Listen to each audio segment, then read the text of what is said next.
Hello and welcome back to Bihar current affairs series of Bodhisattva PCS. इसमें हम चर्चा करेंगे नवंबर 2020 के बिहार स्पेसिफिक करंट अफेयर्स के बारे में, जो आने वाले बीपीएससी 66 प्रीलिम्स, बीएसएससी, बीपीएसएससी और बिहार गवर्नमेंट के जितने भी एग्जाम्स होने वाले हैं सबके लिए इंपॉर्टेंट है। इंपॉर्टेंट फैक्ट्स समाहित किए गए हैं। नवंबर का मंथ बीपीएससी 66 प्रीलिम्स के लिहाज से बहुत इंपॉर्टेंट है। बिहार विधानसभा चुनाव 2020 के जो भी इंपॉर्टेंट फैक्ट्स हैं, जो स्पेशल वीडियो बनाया गया था, यदि आपने मिस किया है तो यहाँ पे जो आई बटन सिंबल आ रहा है इस पर क्लिक करके देख सकते हो। उसके अलावा उस फैक्ट्स के अलावा इसमें समाहित किए गए हैं। तो चलिए शुरू करते हैं। शुरू करने से पहले आपसे रिक्वेस्ट है, चैनल पे नए हैं तो चैनल को जरूर सब्सक्राइब कीजिए। सब्सक्राइब करने के बाद जो बेल का आइकन आता है उसे दबा दीजिए ताकि कोई भी लेटेस्ट नोटिफिकेशन आप तक आसानी से पहुंच सके। क्वेश्चन आंसर के फॉर्म में देखेंगे। पहला क्वेश्चन है कि हाल ही में बिहार का पहला वर्ड रिंगिंग सेंटर कहाँ शुरू किया गया है। देखिए, प्रीवियसली मैंने बिहार स्पेशल करंट अफेयर्स के बारे में इसके बारे में चर्चा किया था, लेकिन हाल ही में इसे शुरू किया गया है। तो ऐसा बिहार का पहला वर्ड रिंगिंग सेंटर कहाँ है, आप बताएं। तो इसका सही आंसर होगा भागलपुर। देखिए, यह पूरे देश में चौथा है, लेकिन बिहार का पहला है। भागलपुर के सुंदरबन में बनाया गया है। इसके अलावा आपका जो है एक तमिलनाडु में है, ठीक है। तमिलनाडु का पॉइंट कालीमेयर है, वहाँ पे है। फिर राजस्थान में है, राजस्थान के भरतपुर में, फिर ओडिशा में है। तो ये 3 जगहों पे रिंगिंग सेंटर जो है, वर्ड रिंगिंग सेंटर पहले से चालू था, लेकिन बिहार में अभी हाल ही में भागलपुर में चौथा, देश का चौथा और बिहार का पहला वर्ड रिंगिंग सेंटर चालू किया गया है, ठीक है।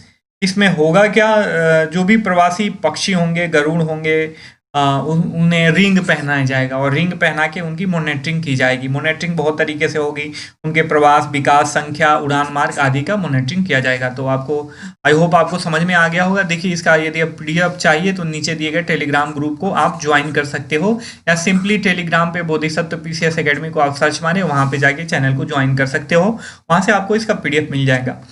अगला प्रश्न है कि सब्जी कोठी क्या है।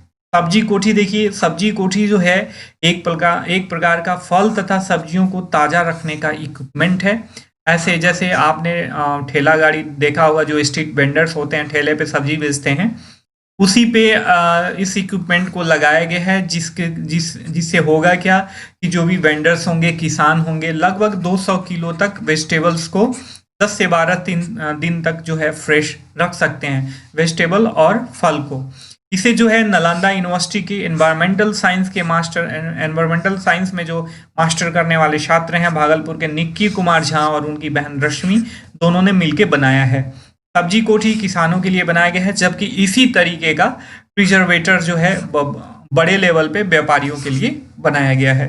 तो आपको समझ में आ गया। दोनों क्वेश्चन बहुत महत्वपूर्ण हैं। इसमें जो भी फैक्ट समाहित किए गए हैं चुनिंदा फैक्ट्स हैं, ज़्यादा भरमार करने की कोशिश नहीं की गई है, लेकिन जो भी है मोस्ट इंपॉर्टेंट है, आप इसे याद रखना, ठीक है।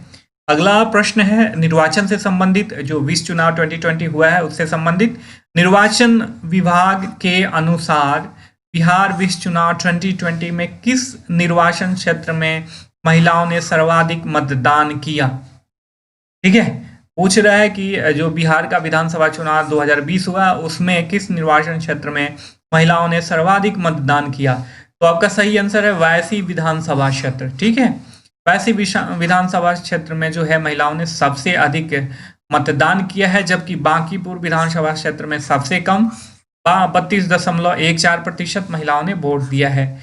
सबसे अधिक कुल मतदान जो है, कुल मतदान अगर ओवरऑल मतदान देखें तो कोढ़ा विधानसभा क्षेत्र में 67.07% हुआ है, जबकि सबसे कम जो है कुमरहार विधानसभा क्षेत्र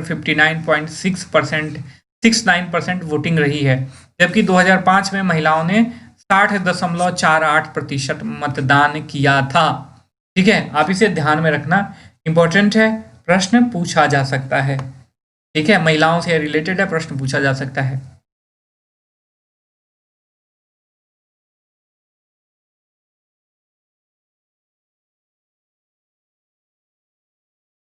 ठीक है, माफ कीजिएगा, ये थोड़ा सा मिसप्रिंट हो गया है।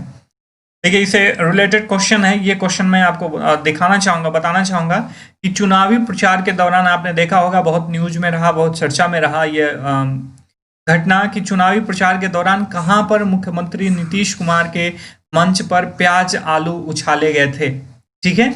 कहाँ वो चुनावी सभा करने गए थे, वो जहाँ पे इन पर जो है प्याज और आलू लोगों के द्वारा उछाले गए थे। तो इसका सही आंसर है हरलाखी विधानसभा क्षेत्र, यहीं पे ये गए थे और इनके चुनावी सभा के दौरान जो है इन पे प्याज आलू उछाले गए थे। देखिए मधुबनी के हरलाखी विधानसभा क्षेत्र के गंगौर गांव स्थित नंदलाल महावीर +2 उच्च विद्यालय के मैदान में ये जदयू प्रत्याशी सुधांशु शेखर के पक्ष में चुनावी सभा करने गए थे। वहीं पे इन पे प्याज और आलू किन के ऊपर, नीतीश कुमार के ऊपर प्याज और आलू उछाले गए थे। अगला इंपॉर्टेंट क्वेश्चन है कि एनटीपीसी के 45वें स्थापना दिवस पर कहां पर परियोजना के राख संग्रह स्थल के 3D लैगून का तटबंध ध्वस्त हो गया, जिससे कि आसपास के लगभग 200 एकड़ जमीन में राख युक्त पानी फैल गया। तो बताएं, सही आंसर है इसका कहलगांव, भागलपुर। ठीक है, भागलपुर में एनटीपीसी ने एक 3D टाइप का लैगून बनाया था और वहीं पे एनटीपीसी से उत्पन्न जो भी राख थे, जो भी अवशेष थे, उसमें रखा जाता था।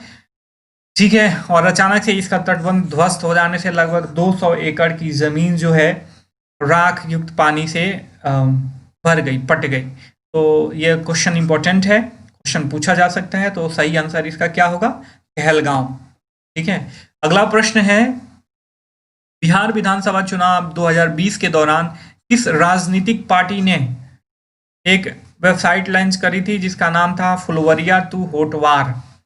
किस राजनीतिक पार्टी ने बिहार विधानसभा चुनाव 2020 के दौरान Phulwaria to Hotwar online website launch किया? राजद, जदयू, बीजेपी, कांग्रेस। सही आंसर होगा इसका जदयू, जेडीयू ने किया था इसे। ठीक है, अगला क्वेश्चन है, आगे देखते हैं कि विस चुनाव अर्थात विधानसभा चुनाव 2020 में कुल कितना प्रतिशत मतदान रहा? इंपॉर्टेंट क्वेश्चन है, क्वेश्चन यहाँ से अराइज हो सकता है, तो आप बताएं। सही आंसर होगा, पहले भी मैं बताया हूं, जो स्पेशल वीडियो विधानसभा चुनाव पे अपलोड किया था उसमें 57.05% कुल मतदान जो हुआ था वो 57.05% रहा। जबकि पुरुष मतदाताओं का मतदान देखा जाए तो 54.68% और महिलाओं का मतदान 59.69% रहा। ठीक है, यहाँ से एक क्वेश्चन जरूर अराइज होगा, तो आप इसे ध्यान में रखना। ठीक है, बिहार विस चुनाव अर्थात बिहार विधानसभा चुनाव में कुल कितनी महिला उम्मीदवारों ने चुनाव जीता? ठीक है, तो सही आंसर होगा इसका 26। बिहार विधानसभा चुनाव 2020 में 26 महिला उम्मीदवारों ने चुनाव जीता। जबकि अगर 2015 की बात करी जाए तो उस समय 28 महिला उम्मीदवारों ने चुनाव जीता था। कितनी? 28। ठीक है, देखिए सबसे अधिक जो है भाजपा की उम्मीदवार नेत्रियां जो हैं, राजनीतिक नेत्रियां 9 भाजपा से जीत के आई हैं। उसके बाद राजद से 7 हैं, जबकि जदयू से 6 महिला उम्मीदवार जो है चुनाव जीत के इस बार विधानसभा पहुंची हैं। तो ध्यान में रखिएगा, बिहार विधानसभा चुनाव 2020 में किस पार्टी को सबसे अधिक जो है सीटें प्राप्त हुई? बिहार विधानसभा चुनाव 2020 में किस पार्टी को सबसे अधिक सीटें प्राप्त हुई? तो आपका सही आंसर होगा राजद, राष्ट्रीय जनता दल। इसको 75 सीटें मिली, जबकि भाजपा को 74 सीटें मिली। ठीक है, आप इसे ध्यान में रखना। ठीक है, देखते हैं अगला क्वेश्चन है कि बीज के लेवल पर, बीज मतलब जो भी क्रॉप्स होते हैं उनके बीज के लेवल पर QR कोड अंकित करने वाला पहला राज्य कौन है? सही आंसर होगा बिहार। अगला प्रश्न, बिहार विधानसभा चुनाव 2020 में किस पार्टी को सबसे अधिक वोट मिले हैं? बिहार विधानसभा चुनाव 2020 में किस पार्टी को सबसे अधिक वोट मिले हैं? आपके ऑप्शन है राजद, भाजपा, जदयू और कांग्रेस। सही आंसर होगा राजद। देखिए राजद को टोटल 23.1% मत मिला, जबकि भाजपा को 19.46%, जबकि वहीं जदयू की बात करी जाए तो 15.39%। नोटा को नन ऑफ द एबव को 1.68% मतदान मिला है, जबकि एनडीए ने 125 सीटें जीतकर जो है सबसे बड़ी पार्टी उभरी है, गठबंधन उभरी है, एनडीए नेशनल डेमोक्रेटिक अलायंस। जबकि वहीं महागठबंधन की बात करी जाए तो इन्होंने 110 सीटें ही जीत पाए हैं ये लोग। आगे देखते हैं कि हाल ही में इंपॉर्टेंट क्वेश्चन है बिहार से रिलेटेड इन्वायरमेंट एंड इकोलॉजी से हाल ही में राज्य के किस झील को रामसर साइट का दर्जा प्राप्त हुआ है? ठीक है, तो आपका सही आंसर होगा काबर ताल झील, इसे काबर झील भी बोलते हैं। ठीक है, बिहार में किसी भी पक्षी विहार को पहली बार जो है रामसर साइट का दर्जा प्राप्त हुआ है। काबर ताल झील कहाँ है? बेगूसराय में है। ठीक है, ध्यान में रखिएगा, इसके बारे में हमने प्रीवियसली भी चर्चा किया था।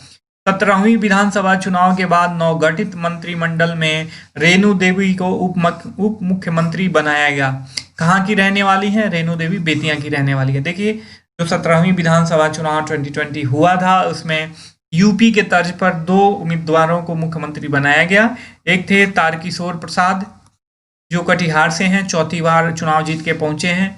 उसी प्रकार से बेतिया से रेणु देवी चौथी बार चुनाव जीत के इस बार जो है विधानसभा पहुंची हैं। ठीक है, इन दोनों को उप मुख्यमंत्री बनाया गया है। बिहार विधानसभा चुनाव 2020 में जीत के बाद नीतीश कुमार कौन सी बार मुख्यमंत्री बनेंगे? 7वीं बार। सही आंसर क्या होगा? 7वीं बार। अगला प्रश्न है इन्वायरमेंट एंड इकोलॉजी से, पीकॉक पैंसी, ब्लू पैंसी किसकी प्रजाति है?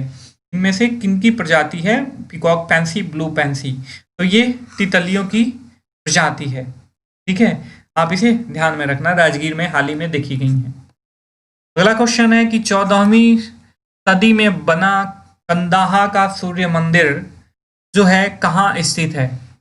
14वीं सदी में बना कंदाहा का सूर्य मंदिर कहाँ स्थित है? तो मैं आपको बताना चाहूंगा कि 14वीं सदी में बना कंदाहा का सूर्य मंदिर जो है महिषी क्षेत्र में, महिषी के कोशी क्षेत्र में स्थित है। ठीक है, इसे महाराज हरि सिंह ने निर्माण कराया था। इसमें 7 घोड़ों पर सवार सूर्य देव की दुर्लभ प्रतिमा इस मंदिर में है, तो आप इसे ध्यान में रखना। इनमें से किस फसल को किस फसल में जो है low fat, vitamin C, B6, potassium भरपूर मात्रा में पाया जाता है? नारियल, पानी फल, बेर? कोई नहीं। पानी फल, जिसे हम लोकल लैंग्वेज में सिंघाड़ा भी बोलते हैं। ठीक है, ये इसे पानी फल भी बोलते हैं। इसमें लो फैट, विटामिन सी, B6 और पोटेशियम जो है भरपूर मात्रा में पाया जाता है। छठ पूजा में इसका यूज होता है, चर्चा में है, इसे ध्यान में रखना। 17वीं विधानसभा के लिए प्रोटेम स्पीकर किसे बनाया गया था? तो 17वीं विधानसभा के लिए प्रोटेम स्पीकर जो है जीतन राम मांझी को बनाया गया था, जबकि विजय सिन्हा को बिहार विधानसभा का अध्यक्ष चुना गया है। 17वीं बिहार विधानसभा का अध्यक्ष किसे चुना गया है? विजय सिन्हा को। अगला और लास्ट क्वेश्चन है कि हाल ही में बिहार के किन 2 कलाकारों को प्रतिष्ठित कलाव्रत सम्मान दिए जाने की घोषणा करी गई है? आंसर होगा गोदावरी दत्ता और अशोक कुमार सिन्हा। देखिए, गोदावरी दत्ता बिहार में मधुबनी जिले की हैं, और मधुबनी जिले के रांटी की निवासी हैं, और जो मधुबनी चित्रकला की पर्याय बन चुकी हैं। जापान और जर्मनी में इन्होंने अपना डिस्प्ले, मतलब अपने पेंटिंग का डिस्प्ले दिखा चुकी हैं जापान और जर्मनी जैसे देशों में जाके। वहीं अशोक कुमार सिन्हा जो है जाने माने कला समीक्षक और कला लेखक हैं बिहार के। इन दोनों को जो है हाल ही में कलावर्त सम्मान से सम्मानित किए जाने की घोषणा करी गई है। आई होप कि मेरे द्वारा प्रोवाइड किए गए जो भी इंफॉर्मेशन है आपको समझ में आए होंगे। वीडियो पसंद आया हो तो वीडियो को जरूर लाइक करें, चैनल को सब्सक्राइब करें और इसे अपने अन्य फ्रेंड्स के साथ भी शेयर करें ताकि इसका लाभ अन्य लोगों को भी पहुंचे। हम फिर मिलेंगे किसी नए टॉपिक के साथ, तब तक के लिए साइनिंग ऑफ, टेक केयर, जय हिंद, जय भारत।